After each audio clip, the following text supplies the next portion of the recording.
Who were the Hoopers from Woodside? What was the family's secret that they kept hidden for so many years? Well, let's find out together, shall we? George and Elizabeth Hooper came from Wolverhampton, Stafford, England to Longbourn, Manitoba in 1885. George worked for John Irwin. In 1886, he went to Woodside and began a homestead. He had 2 sons and 4 daughters. In 1909, George's son Robert married Anna Lambert from Langdon, North Dakota, and they lived in Gladstone, where Robert worked at a livery stable. Robert then started to work for the CPR for 15 cents an hour. In the spring of 1910, he was moved to Woodside as a section foreman.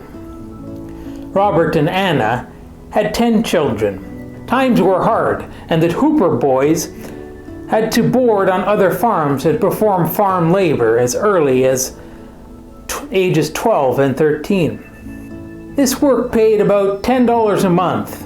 On top of that, the work wasn't very interesting. So is it any wonder that they often thought and wondered if there was anything more interesting to do with their lives?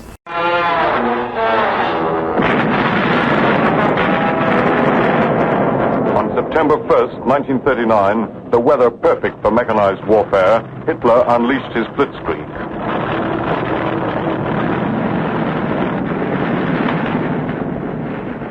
Our strength is in our quickness and in our brutality, he screamed. Be hard, be without mercy.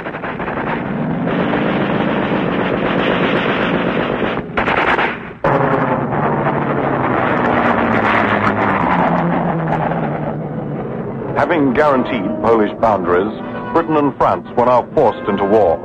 They would soon pay heavily for their past mistakes, their fears, and their selfishness.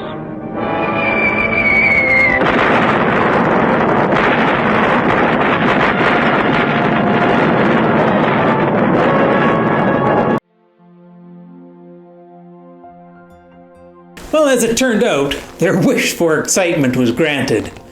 Besides, the army paid $1.50 a day compared to about $10 a month on the farm, so the answer of what to do seemed obvious to them. Well, Jimmy Hooper enlisted when he was 15, and he was promptly kicked out, vowing to try again. Will, part of the Lake Superior Regiment, was quite the hellion on the front lines, and he was part of a special unit that operated behind enemy lines. George was part of the Forestry Corps, and he was part of the D-Day invasion in Normandy, and he had to play dead on the beach to avoid capture.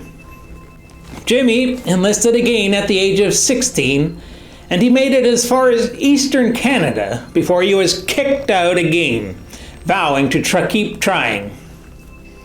Alice was a postal clerk, and she enlisted in the Canadian Women's Army Corps. She joined on her 18th birthday, and she couldn't go overseas because women had to be 21 to go overseas.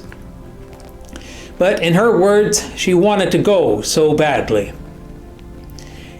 Instead, she worked in Ottawa as a mail clerk, sorting mail for personnel in Europe. Well, Jimmy Hooper enlisted again at the age of 17, and he got all the way to England before the military found out. However, by then it was too late to send him back, and besides, his older brother, Stan, vouched for him. So he stayed in England for about 2 years, and then they sent him to Sicily. In the words of Robert Hooper, I was working for the CPR. I joined up in 1941 because the rest of my family was there. I didn't want to be left out. They had all joined up without telling their parents, yet they couldn't keep this secret from them for long. Life was rushing forward and pulling them along in its current. As they all went overseas, their parents at home wondered and worried about their safety. Their mother, Anna, often walked 5 kilometers to the post office to see if there was any word from her children. She said she could feel it in her stomach when one of them was wounded.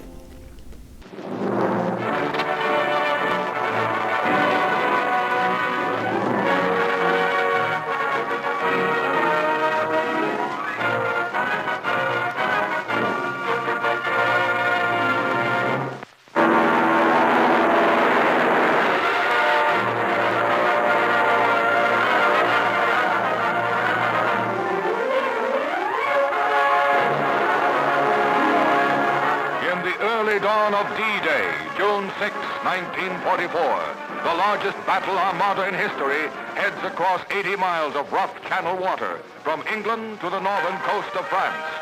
Barrage balloons and a massive concentration of air and surface guns protect the 4,000 warships, transports, barges, craft of every kind in the invasion convoy.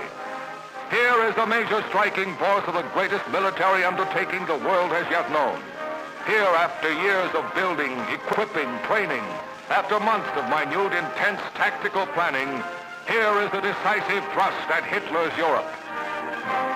George was buried, unconscious, and he was rescued by a soldier who saw his cup shining under the rubble. Stan received shrapnel that resulted in the removal of a vertebrae. Jimmy was wounded in the stomach and the leg. The battle continues with undiminished fury. Not least worthy of praise are the men they call doctors of the dust, the frontline RAMC men whose job it is to get the wounded out of the battle line for treatment. They haven't the satisfaction of holding a weapon to hit back with, but they look after the casualties and bring them to first aid posts for rough dressing. And so, after the first treatment, the ambulances take them back to the base. Hours on duty with no sleep, the strain of the drive amid the burst of shell fire and the whistle of bullets.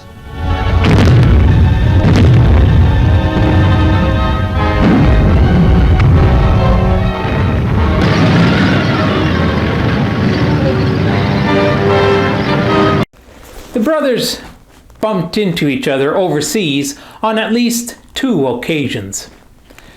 Bob had access to a vehicle because he was a mechanic, and one evening while he was out driving, he spotted his brother, Jimmy, hitchhiking.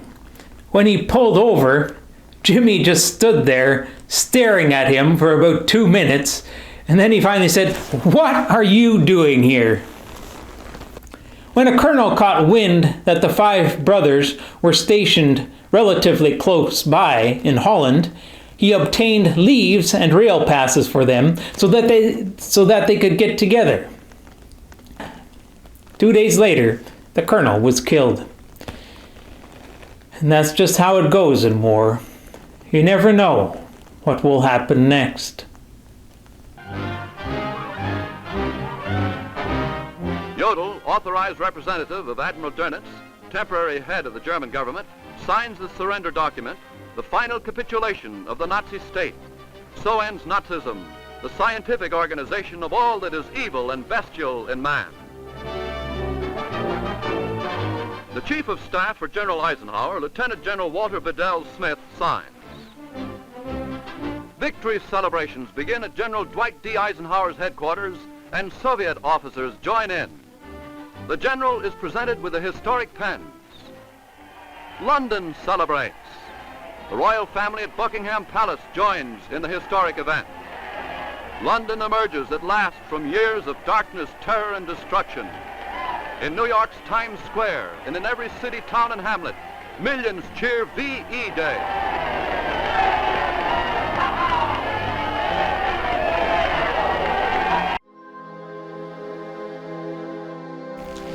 After the war, the Hoopers returned home to civilian life. Well, not all the Hoopers. Jimmy decided to make a career out of the military, the only one of the Hoopers who decided to do so. And you remember that family secret I mentioned earlier?